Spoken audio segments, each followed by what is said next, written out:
वो इतना नहीं आएगा। मैंने एक दिन हिसाब किया था, वो हमें ये सहूलत भी देता है कि लाइट नहीं जाती, बैटरियां चार्ज करके रख देता है। और दिन के वक्त हम उसके अंदर हमने सिलेक्टर लगाया हुआ था, दिन के वक्त फ्रिजें भी हम उस पर कर देते थे, अपनी फ्रिजें भी और वो फ्रीजर भी। तो मैंने एक दिन हिसाब किया था, 100 वाट मिनिमम प्रोड्यूस कर देता है, यानी हमारे बिल में से 100 वाट कम कर दी उसने।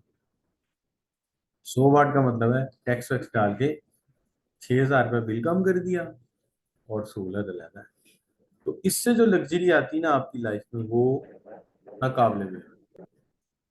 इससे जब भी कभी आपका हाथ पड़े ना, तो बिल को रिड्यूस करने की तरफ आए। अब अनलकीली ये हो गया कि कुछ लोगों का मतलब कि ग्रीन मीटर बंद हो गया, वरना अगर उस वक्त पैसे होते ना हमारे पास से ज्यादा बजट हो, तो हम ग्रीन मीटर लगवाएं। उसका फायदा ये, दिन में प्रोडक्शन थोड़ी ज्यादा कर लें, वो दिन सारा एक्सपोर्ट होती रहेगी, रात को उसके बदले आपको मिल जाएगा। तो बहुत सारे लोगों का बिल अभी भी जीरो है, अभी भी। कैसे जीरो है, ये वजह है। लेकिन अब मसला ये, नेट मीटिंग उन्होंने बंद कर दी ना, तो ये एक मसला है, वरना अदरवाइज तो बिल की तो कहानी कोई नहीं। लेकिन वो मैंने जो आपसे कहा था ना एक दिन, कि ये जो फ्यूचर आने वाला है ना, ये लोग लेस्को की तार काट के ना बाहर रख देंगे, कहेंगे इसकी जरूरत नहीं यार, हुकूमत टैक्स लगाई हमारी प्लेटों के ऊपर आके। वजह ये है कि देखिए, मैंने एक दिन हिसाब किया कि अगर मैं अपने घर में कितनी बैटरियां लगाऊंगा, सोलर की जरूरत ना पड़े। नई वाली बैटरियां जिनकी लाइफ तकरीबन होगी 10 साल से ज्यादा, 10 साल से भी ज्यादा, 15 लाख की लगेगी। 15 लाख की बैटरियां डाल के अगले 12 साल तक मैंने बिल ही नहीं देना। एसी भी चलाओ, फ्रिजें भी चलाओ, मौजे करो, दिन के वक्त चार्ज हो जाएंगी, रात को यूज कर लिया। मैंने कैलकुलेट किया वो यूनिट कितने का पड़ता है, 25 रुपए का, 20 रुपए का घर में, बैटरी की कॉस्ट डाल के, सारी मेंटेनेंस कॉस्ट डाल के वो आप डाल देगा 50-60 रुपए का। अब बताओ, अब मसला क्या है, अब मसला है हमारे पास इकट्ठे इतने पैसे लगाने के लिए है नहीं। यानी सोलर तो लगा लेते हैं, बैटरियां पे पैसे नहीं। लेकिन आहिस्ता आहिस्ता लिथियम बैटरी क्या हो जानी है, सस्ती हो जानी है ना। अमेरिका में तो लोग 14-14 दिन का, 15-15 दिन के बैकअप की बैटरियां लगा रहे हैं, इसलिए तो ये सेकंड हैंड बैटरियां आ गई हैं। और उसी तरह की सेकंड हैंड बैटरी 1.5 लाख की मिल रही है, जो 3 साल यूज हुई है, 7 साल बाकी। तो वो वही बात है, अभी मेरे पास उसका बजट नहीं है। तो जब वो आएगा इस तरह, फिर सबने सोच लेना, जो बंदा घर बना रहा होगा वो पहले ये सोचेगा, यार बिल बिल क्यों दूं, मैं अपना ग्रिड स्टेशन घर में खुद क्यों ना बना लूं। तो ये बच्चों, ये होने होना है, जो मर्जी ये कर लें। एक दिन लोगों ने कहना है, ये जो तुम लेके आए ना पीटीआई, वो खान साहब भी लाए हैं, नवाज शरीफ साहब भी लाए हैं, जरदारी साहब भी लाए हैं, तो ये म्यूजियम में जाके रख दो, बड़े खूबसूरत लगेंगे, बच्चे आके देखिएगा, ये देख लीजिएगा, ये हो जाना है। अच्छा बच्चों, चलिए शुरू करें, बिस्मिल्लाहिर्रहमानिर्रहीम। लो जी, लेकिन दुआ करते हैं अल्लाह ताला सबको दे, ताकि हम इस अजाब से जान छुड़ाएं एक दफा, पैसे लगा के लेस्को को तो छुट्टी कराएं। अच्छा बच्चों, आज हम ना जरा शुरू से स्टार्ट करते हैं। असल में मैंने शुरू में इकोनॉमिक्स की डेफिनेशंस आपको नहीं पढ़ाई थी ना, कल तो मैंने पीपीएफ पढ़ा। अच्छा, पीपीएफ कैसा लगा आपको, समझ आया आप लोगों को?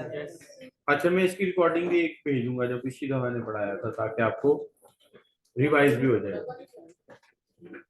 मिल गई, चले ठीक।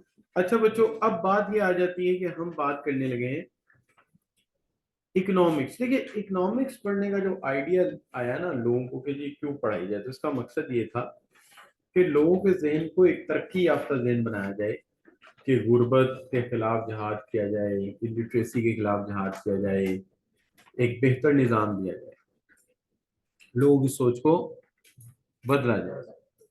आप ये कहें कि हमें इस सोच को बदलने की जरूरत नहीं है, मैं कहूँगा नहीं, इसकी अशद जरूरत है। उसकी वजह चंद एक चीजों को आप देखिए, हमारे यहाँ कई ऐसे टेलर्स बैठे हुए हैं जिनके पास काम ही नहीं आता, तो वो बैठे हुए हैं। अच्छा, उनसे पूछो कि काम आपको, सर काम मुझे जितना आता है किसी को आता ही नहीं। एक्चुअली उनको काम नहीं आता। अगर उनकी फिटिंग अच्छी होती ना, तो वो फारिग नहीं होते। ठीक है ना। Guess how much my stitcher demand, मेरे गर्म सूट के कितने पैसे मांगता है? 25,000। 25,000 आज से 3 साल पहले मैंने सिलाया था, उसके बाद मेरी हिम्मत ही नहीं पड़ी, किसी से सिफारिश करके 15,000 कर दिया था मैंने उसे। काम आता है ना। और वो जिस जगह काम करता है, उसने शुरू किया था, वो घर उसने ले लिया, पिछड़े में है, 5 मरले का घर उसने खरीद लिया। अब उस घर के ग्राउंड फ्लोर पे टोटली उसने वो डमीज लगा के उसके ऊपर कोट डालेंगे, मैं काम ही बहुत है। ऊपर वाले फ्लोर में उसके दर्जी बैठे हैं। अगर आपको काम, अगर नहीं आता तो फिर मसला है ना।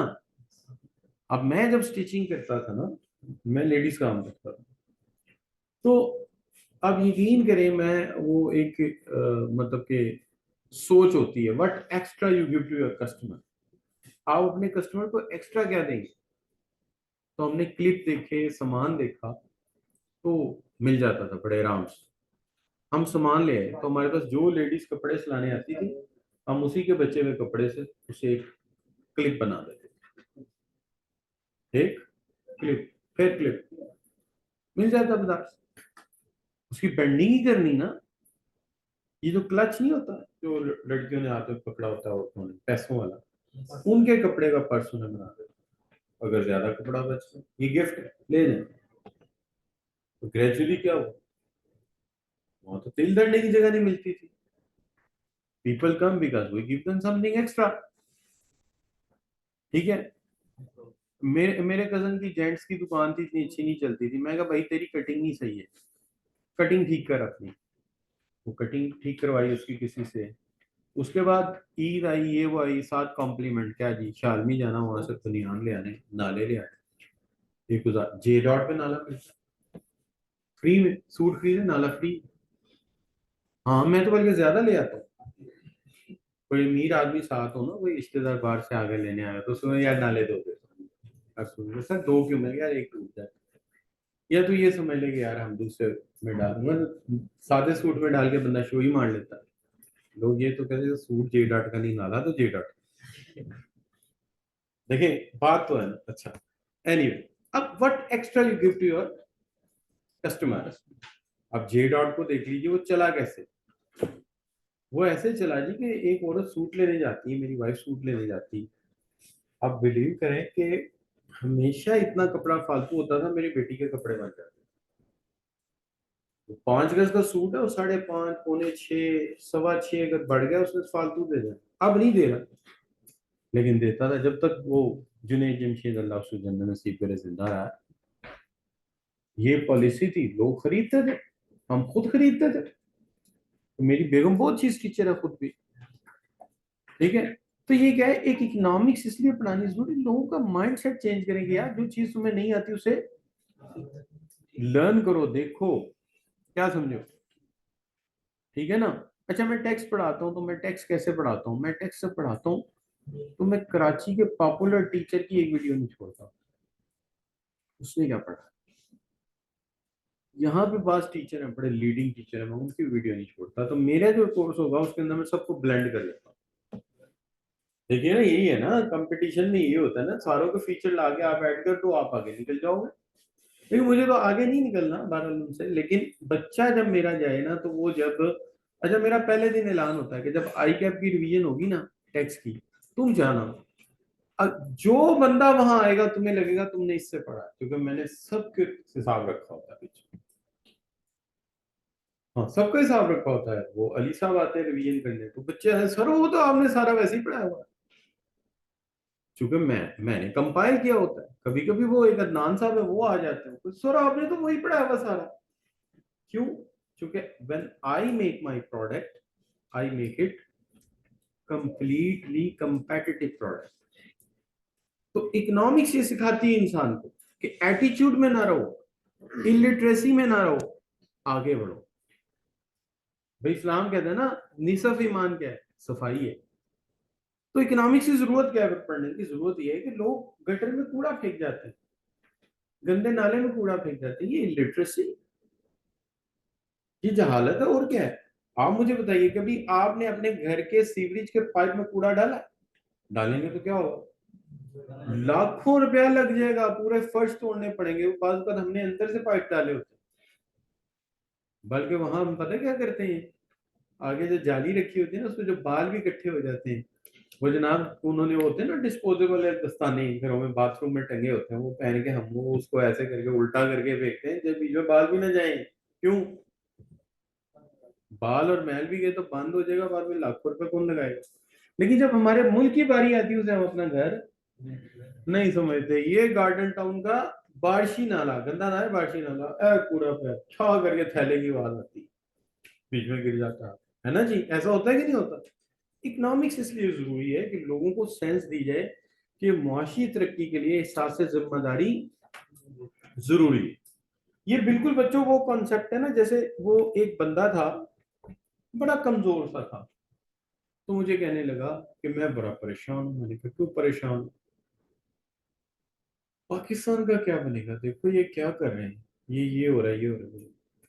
मुझे बात याद आ गई, एक हमारे बड़े सूफी आदमी, तसव्वुफ के बादशाह हैं, अपना, तो उनके पास भी ऐसे ही बंदा आया, उनकी अकेडमी में पढ़ाते थे। देखो जी, यह हो गया पाक मुल्क का तेरा गर्क हो गया। उन्होंने कहा कि तू बता ये खराब तूने किया? नहीं मैंने। तो ठीक कर सकता है? कहना नहीं। तो फिर चाह पी। मतलब खराब तूने किया नहीं तो पछता क्यों रहा है? ठीक तू कर नहीं सकता तो परेशान क्यों हो रहा है? चाह पी। ये उनका जवाब था। यहाँ अपना मियानी साहब बड़े मशहूर हैं यार, वो उनकी बेटियां दोनों मेरी स्टूडेंट रही हैं यार, से नाम मेरे निकल गया।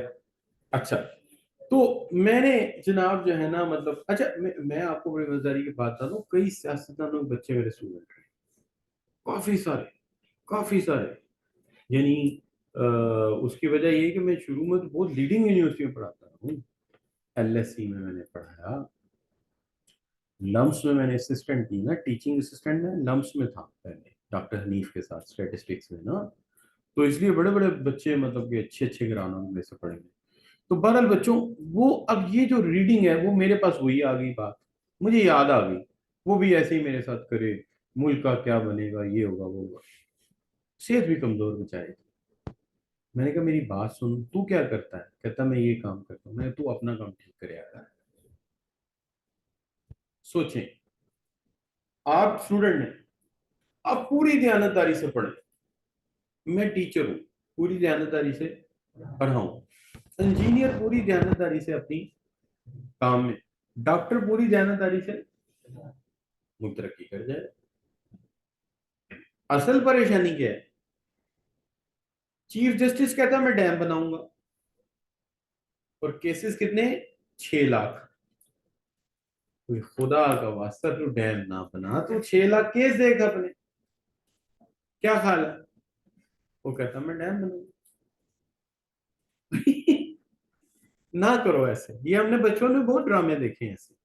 हम बचपन में आते होते थे स्कूल से, तो लेट आते थे, घर से मार पड़ती थी। क्यों? घर में रास्ते में ना एक बंदा होता था, वो उसमें लिखा होता था तोता तोप चलाएगा। हम आधा आधा घंटा घंटा बैठे रहते थे, तोता तोप चलाएगा। हम तोता तोप कैसे चलाएगा, वो सी दैट।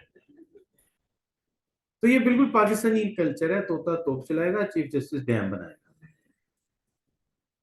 वो रोजाना आधा पौना घंटा लेट, तोते की तोप नहीं चलती थी। एक दिन हमने कहा घर वाले घर से जाए निकालते हैं, आज तोते की तोप देख के जाएंगे, चलाएगा कैसे। महीना हो गया मैं मार खाते हुए, आज फुल खाएंगे लेकिन आज तोते की तोप चलेगी तो जाएंगे। अच्छा, एंड पे आके पता क्या हुआ? वो जो फाल निकालने वाला तोता नहीं होता, उसके मुंह में से एक चिमटी सी थी लंबी सी, उसकी चोंच में तीली थी, वो लंबी सी डंडी क्या कहती थी, वो जल रही थी। इतनी सी पीतल की तोप उसने निकाली अपने सामान में से, उसने इतनी सी पटास डाली, तोते ने आके, वो उसका होता है ना पलीता, वो इतना सा धागा, उसको आग लगा दी, तोता दूर हो गया। एक आवाज है टिश्यू, तो चल। आधा महीना तोते की तोप ने हमें जाया करा। तो हमारी कौम सारी का मसला समझ गए। तोता तोप चलाएगा, चीफ जस्टिस डैम बनाएगा, टायर वाला स्ट्रेटेजी बनाएगा पाकिस्तान की।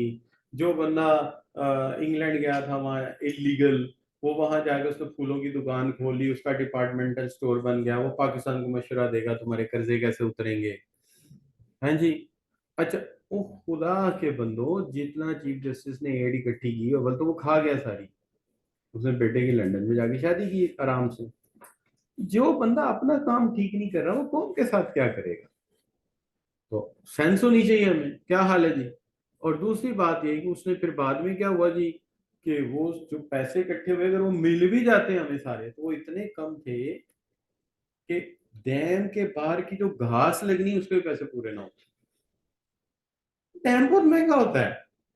लेकिन एक कॉमन सेंस की बात है, इस जाहिल कौम को कौन पढ़ाए। एक जो होता है डैम, पानी से बिजली बनती, कितने का यूनिट पड़ेगा। आप कहेंगे सर 2 रुपए का पड़ेगा। कॉस्टिंग में आ जाते हैं ना, 3 का पड़ेगा भाई, पानी बहता जाएगा, बिजली पानी भी कम नहीं होगा। तो कितना, 2 रुपए पड़ेगा। लाइन लॉसेस डाल दो, 5 कर लो, सारे खर्चे खुर्चे डाल के 5 का बेचोगे कितने का। 50 का, 60 का बेचोगे।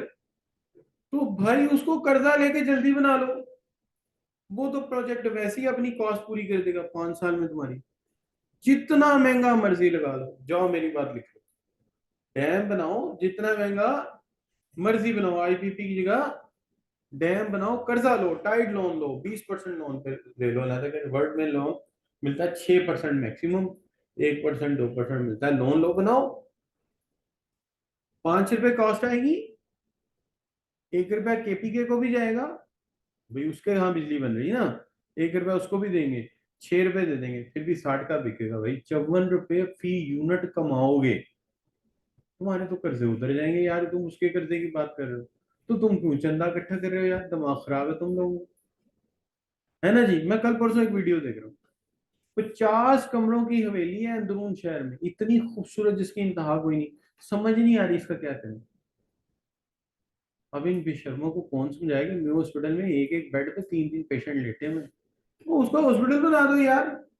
इतने बच्चे एमबीबीएस कर रहे हैं, 6 प्रोफेसर वहां लगाओ, ठीक है। और 100 150 प्रैक्टिशनर वहां लगा दो, एमबीबीएस बच्चे कर रहे हैं ना ट्रेनिंग वाले। और साथ उसके आप पूरा सेटअप बना दो यार, बुखार नजला जुकाम तो ट्रीट हो जाएगा ना। हॉस्पिटल बना दो, मसला हल हो जाएगा। तो ये हमारी यहाँ फूड बाजार बना रहे हैं, तो जरूरत है वो चीज बनाओ। तो इकोनॉमिक्स एक्चुअली हम इसलिए पढ़ रहे हैं, health care, literacy, poverty, inflation, priority, planning और डिसीजन मेकिंग हमें आ जाए। ये right from the first day decision making हमें सिखाती है। अभी हमने पीपीसी में क्या देखा, ए लेना है, बी लेना है, सी लेना है, वो क्या था, डिसीजन था। मुझे, मैं जब भी इसको देखता हूँ मुझे अपनी जिंदगी का पहला वाकया याद आता है, डिसीजन मेकिंग का, फर्स्ट डिसीजन मेकिंग। मेरे अब्बा जी बनाते थे, ये पैकिंग नहीं होती है जिसके अंदर तार लपेटते थे पहले, अब तो तार डब्बे में आती है ना, दरमियानों से गैप होता है, तार खींच लो सारी बाहर आ जाती है। मेरे वालिद साहब के दौर में एक बोट पे चढ़ती थी चरखी, वो चरखी हम बनाते, वो चरखी बनाते थे हम। तो वो ले गए मुझे, अजमत केबल अभी भी है, उसके मालिक होते थे माजिद अली शाह साहब। अबू साथ ले गए, चला यार तुझे बनाते। बस ऑफ एज ऑफ 3 इयर्स मैं चला गया। मोटरसाइकिल होती मेरे अब्बू के पास, यामाहा 80 सीसी की, छोटी जैसे 70 है ना आजकल की, इसमें आगे बैठ के जा रहे हैं। उधर गए माजिद शाह साहब के, कोई बेटा है तेरा, हाँ, खाली हाथ नहीं जाने दूंगा। अपने बंदे को कहा यार इसको साइकिल लेते, 3 व्हील साइकिल, पास ही मार्केट थी, क्योंकि वो शालवी में दुकान थी, शालवी में वो भी थी दुकान में। लो जी हम वहां चले गए, तो पहला जिंदगी का फैसला, उस बंदे ने 3 या 4 साइकिलें ला के रख दी। उन्होंने कहा इसमें से कोई सी ले लो, and that was the first production possible curve I ever seen. मैं जब भी पढ़ाता हूँ मुझे वो बात याद आ जाती है। 3 years of age, cycle choose करनी है, और इतने दिलकश कलर, किसी के साथ बास्केट लगी हुई है, किसी के ऊपर बेल लगी हुई है, किसी के पीछे सीट लगी हुई है एक्स्ट्रा। कौन सी लूँ यार, सारी ही अच्छी। हाँ जी।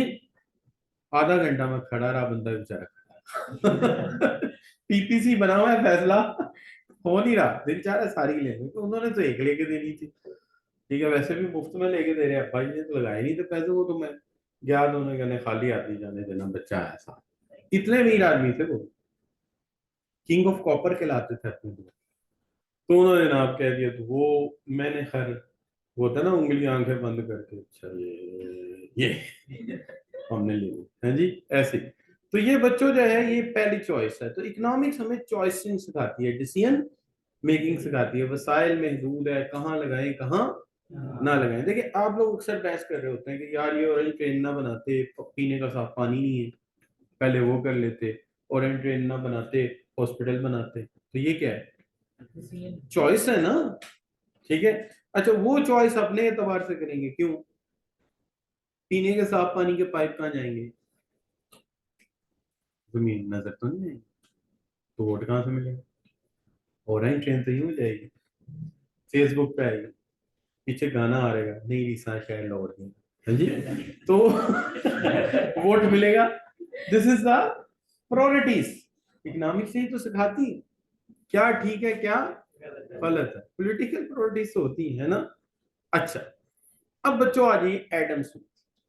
एडम स्मिथ ने पहली किताब लिखी कब, 1776 में, और इसकी सोच भी यही थी कि एक गरीब कौम की निस्बत एक अमीर कौम अपने लोगों को ज्यादा वसाइल क्यों दे पाती है, गरीब कौम क्यों नहीं दे पाती, बिल्कुल गरीब माँ बाप की तरह। अमीर माँ बाप अपने बच्चों को बहुत कुछ दे पाते हैं, गरीब माँ बाप नहीं दे पाते। ग्राउंड क्या है, ग्राउंड क्या है, तो वो है, इन इसने लिखा an inquiry into the nature of causes of wealth of nations, क्या 1776 में। याद रखिए ये अमेरिकन है, और ये उनका लीडर भी था, बहुत बड़ा पॉलिटिकल लीडर था उनका। चूंकि अच्छा ये वजह है उनकी कौमों की तरक्की करने की। आप इब्राहिम लिंकन को देखेंगे, स्कॉलर, और उनका प्रेसिडेंट रहा अमेरिका। एडम स्मिथ को देखेंगे, फाउंडर लीडर ऑफ यूएसए। तो उन्होंने हमेशा पढ़े लिखे लोगों को ला के कुर्सियों पे बिठाया, ठीक है, ये वजह है वो तरक्की भी कर गए। अच्छा बच्चों, so an inquiry into the nature of causes of wealth of nation, 1776, तब आप तो बहुत छोटे होंगे, 1876 में। अच्छा अब मसला ये है कि ये किताब उन्होंने लिखी, अच्छा किताब में कोई डेफिनेशन नहीं है इकोनॉमिक्स की, लेकिन पहली किताब इसे ही माना गया। किताब के चार हिस्से, किताब के चार हिस्से, चारों में वो ये बताना चाहते हैं कि दौलत के मामला टैकल कैसे करता मुआशरा। पहला उनका चैप्टर है जिसमें वो कहते हैं प्रोडक्शन ऑफ वेल्थ, कि दौलत की पैदावार कैसे होती है। वो कहते हैं चार चीजें मिलाओगे तो दौलत की पैदावार होगी, क्या, लैंड, लेबर, कैपिटल और एंटरप्रेन्योरशिप। मसला वही, गुर्बत दूर कैसे करनी है, तो गुर्बत दौलत के बगैर दूर हो सकती है नहीं, तो वो दिखाते हैं कि लैंड, लेबर, कैपिटल, एंटरप्रेन्योरशिप होगी तो गुर्बत नहीं, दौलत पैदा होगी, पहले दौलत पैदा होगी, ठीक है। तो ये क्या बच्चों, ये चार का कॉम्बी, अच्छा ये तो आप जानते हैं ना, मैंने इसलिए उधर से होके आया हूँ ताकि ये, अगर मैं यहाँ पहले करता लैंड, लेबर, कैपिटल, आगे ये क्या चार चीजें हैं, जैसे मुझे कोई साइंस सिखाया तो मैं ऐसे उसको मुंह देख रहा हूँ, ये बातें क्या कर। अच्छा बच्चों, so land, labour, capital and entrepreneur, ये चार मिलाओगे तो क्या होगी, प्रोडक्शन होगा। अब जब दौलत पैदा करेंगे ये चार, तो ये चार को हम मान लेते हैं ये एक्टर है, ये चार, लैंड का मालिक भी तो एक एक्टर है, हाँ, एजेंट है कौम का। अच्छा जो मजदूर है वो भी है, जो जिसने पैसा दिया वो भी तो एक बंदा है। अब जब ये दौलत पैदा कर लेंगे, दौलत पैदा होगी, अब इनकी दौलत तकसीम होगी, इन्हीं में तकसीम होगी, जिन्होंने पैदा किया उन्हीं में तकसीम होगी। मिसाल के तौर पे ये दौलत आ गई, पैदा हुई, अब लैंड वाले को क्या देंगे, रेंट, लेबर को वेजेस, और कैपिटल को इंटरेस्ट, कैपिटल को इंटरेस्ट, और जो बच गया वो एंटरप्रेन्योर का प्रॉफिट होगा, राइट जी। वो एक अलग बात है, सीएफई भी एक इसी तरह से, यहाँ दौलत ही पैदा होती है ना जो आप फीसें जमा कराते हैं, और यहाँ पे भी तकसीम होती है। सबसे पहले किसको मिलता है, बिल्डिंग के मालिक को, वो किराया लेने आ जाता है ये कम को, बल्कि उधर वाले तो शॉपर बैग लेके आते हैं मियाँ बीवी, और वो कैश लेते हैं, चेक नहीं ना, कैश। तो वजन देख के पैसों को उन्हें सुकून मिलता है, तो थैला लटका के जा रहे, अपनी अपनी आदत। अच्छा उसके बाद बच्चों दूसरी बारी आती है किसकी? ना ना ना ना ना, कैपिटल की, ठीक है। और फिर उसके बाद एंटरप्रेन्योर अपना हिस्सा ले लेता है, ये सीएफई है, यहाँ इकोनॉमिक्स नहीं चलती। और एंड पे अगर बच जाए तो मैं तेरा ना काशिफ साहब, क्या समझे? ना बच्चे थे अगले महीने, क्या समझे? तो ये निजाम ही ऐसा है, लेकिन तकसीम तो यहाँ भी होती है, ठीक है। अच्छा बच्चों, ये बातें यहीं तक रखनी है।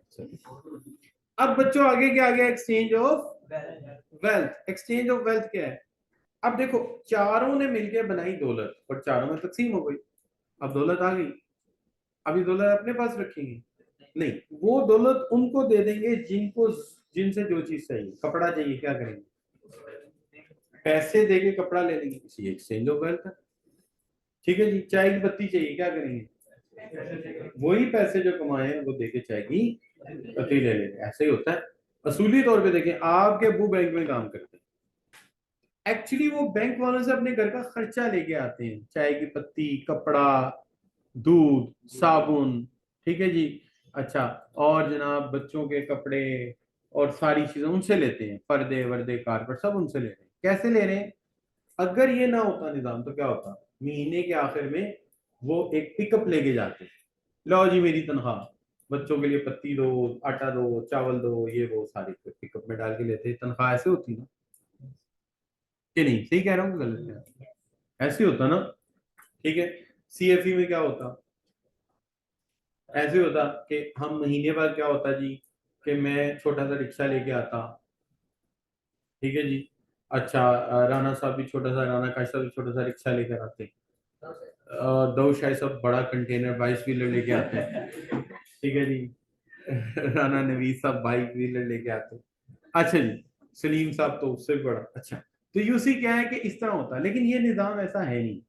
इन्होंने क्या किया कि हम जो तुम काम करोगे उसके बदले तुम्हें टोकन दे देंगे, स्टैम्प्स दे देंगे। ये स्टैम्प्स क्या है? रुपए। और जो तुम्हें चाहिए उन स्टैम्प्स को देके खरीदो। This is the exchange system. यानी तनख्वाह मिलती है पैसों में, वो टोकन है। उन टोकन को तुम क्या करोगे? हम चीजें ना ना रखे, आटा दाल चावल लागत सीएफी में रखा हो तो फिर तो महीने में 2 दिन छुट्टी भी देनी पड़ेगी। तो क्लासों में तो सैलरी का सामान रखा हुआ लोगों का, क्या हाल है? तो उन्होंने सिस्टम क्या बनाया? हम टोकन रख लेते हैं, टोकन तुम्हें दे देंगे, उन टोकन से इससे एक्सचेंज हो जाएगा। हमको टोकन देते रहेंगे, अपनी जरूरतें पूरी करते रहेंगे। तो कितने हुए? चौथा वेक्टर हो गया। अब क्या किया? दौलत पहले चारों ने कमाई, लैंड, लेबर, कैपिटल, एंटरप्रेन्योरशिप। फिर वो दौलत उन्हीं में तकसीम हो गई। और फिर बच्चों क्या हुआ?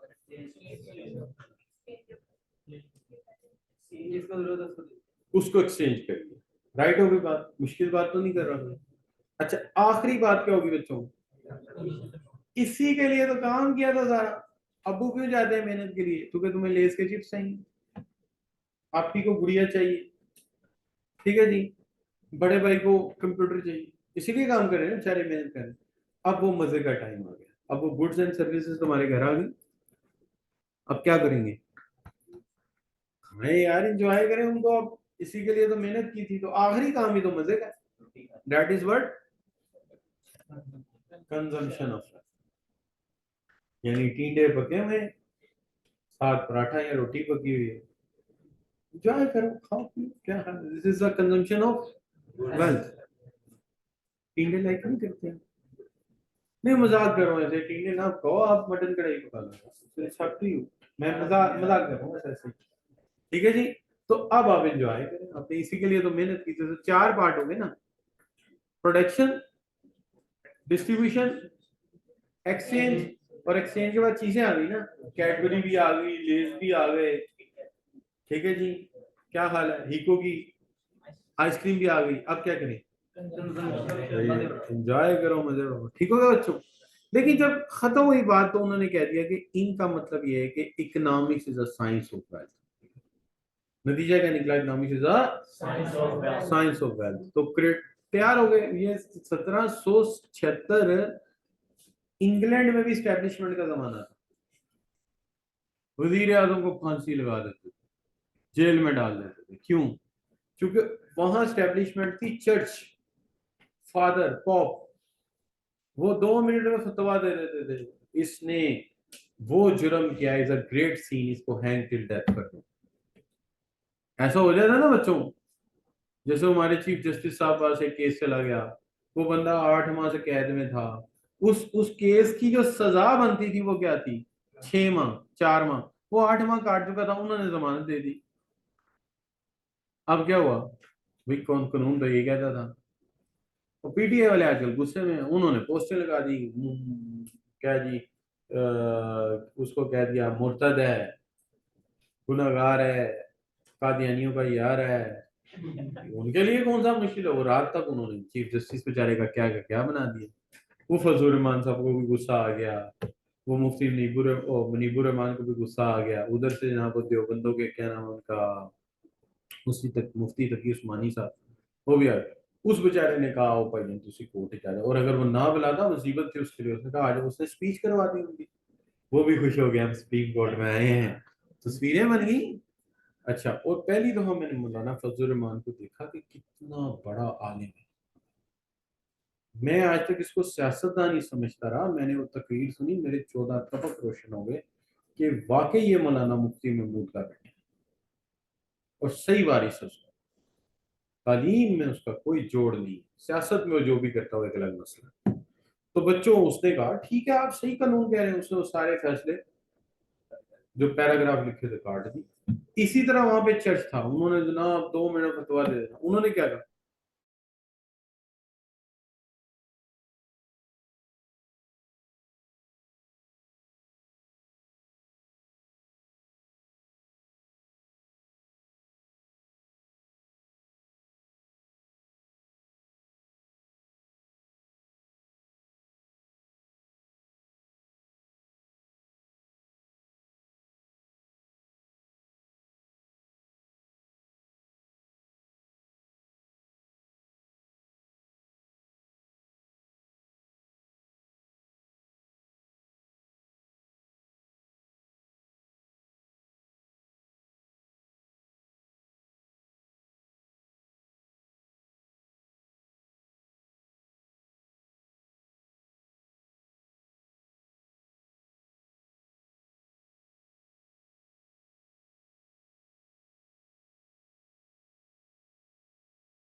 एक बंदा अगर गरीब है ना तो उसको कहेंगे उन्होंने गरीब ही रहने दो, हैं जी।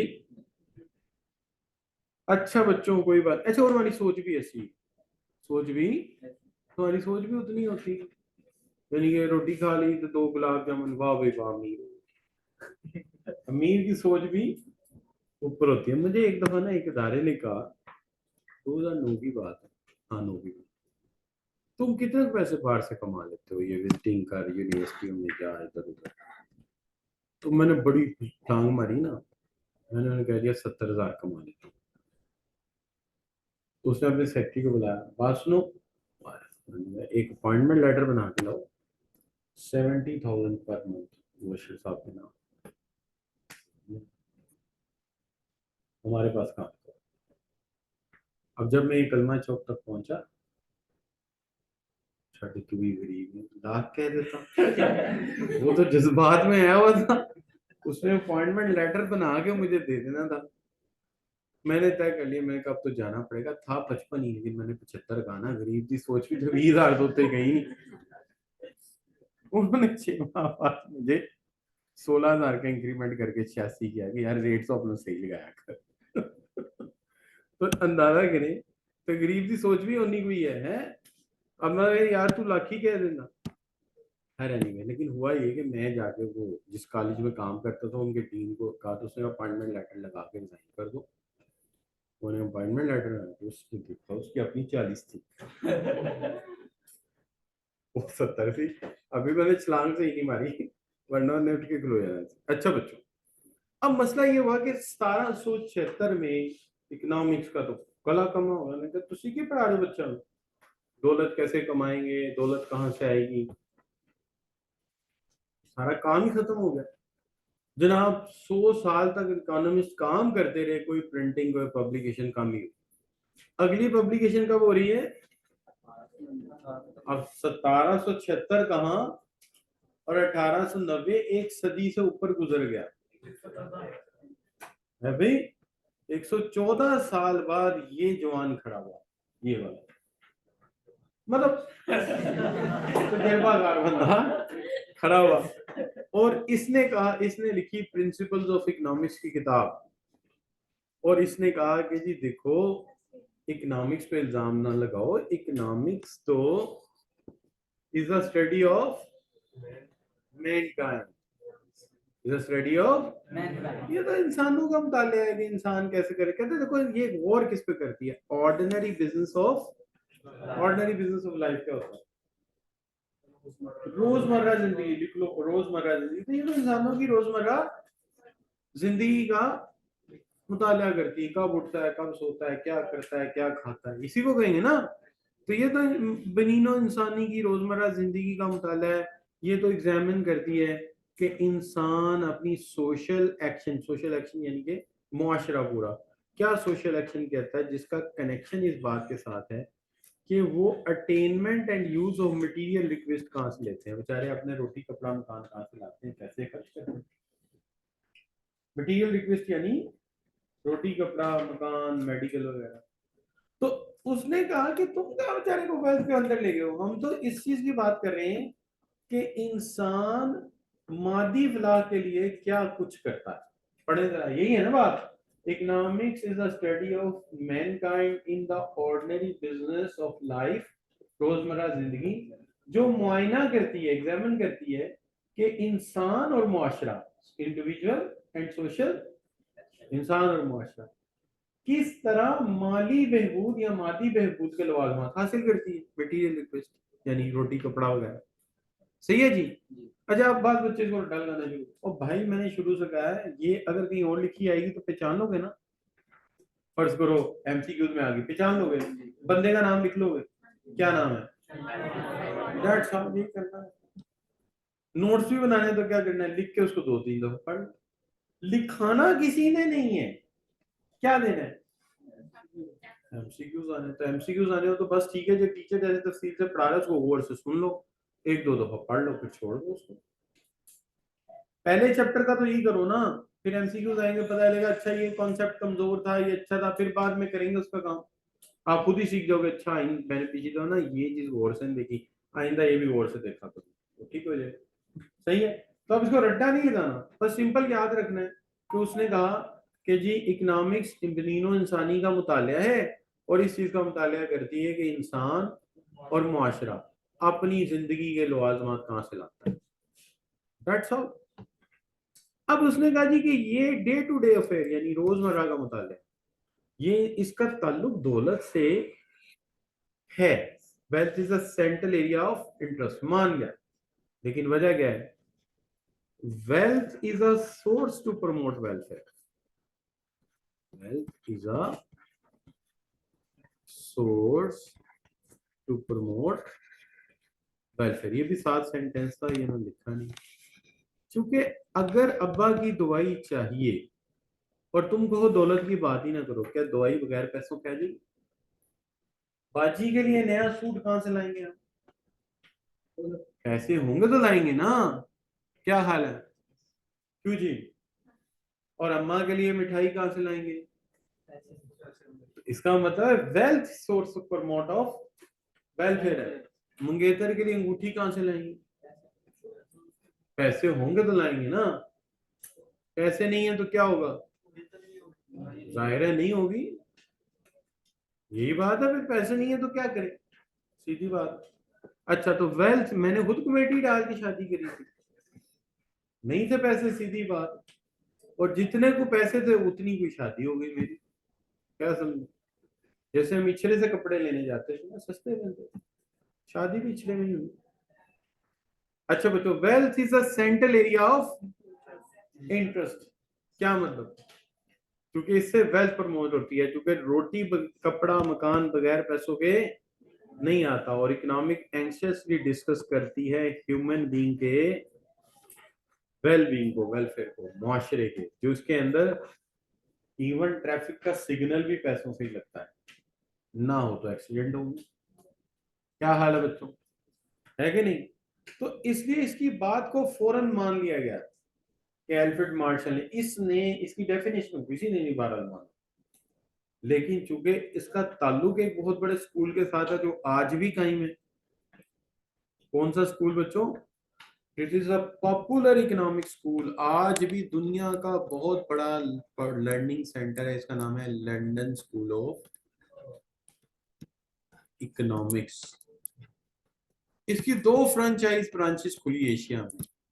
एक का नाम है Delhi school of economics, Delhi school of, और एक है Lahore school of economics. Delhi school of economics तो अपनी डायरेक्शन पे बिल्कुल ठीक किया। जो रिसर्च ये कर रहे थे उस रिसर्च को उन्होंने प्रमोट किया। ये वजह है कि दुनिया में वर्ल्ड बैंक देख लो, आईएमएफ देख लो, उसके हेड तो बैठे होंगे ना वो ज्यादातर इंडियन। लेकिन हमारे लाहौर स्कूल ऑफ इकोनॉमिक्स ने क्या किया? बीबीए शुरू करा दिया, एमबीए शुरू करा दिया। पैसा कमाना चाहिए, रिसर्च में क्या रखा? क्या समझा? उसकी वजह ये कि कौम में विजन नहीं होगा तो ये होगा, अच्छी चीज बनाओगे उसकी डायरेक्शन कोई नहीं होगी। अब सिलिकॉन वैली की बुनियाद राजीव गांधी ने कब रखी थी? 1986 में। सिलिकॉन वैली की बुनियाद कब रखी? 86 में। और आईटी यूनिवर्सिटी ऑफ इंडिया कब बनी? 1980 में। और इस इनिशिएटिव को 3 दफा हमारे लीडर नवाज शरीफ ने लिया। 3 दफा उसने कोशिश की कि मैं आईटी यूनिवर्सिटी बनाऊं पाकिस्तान में।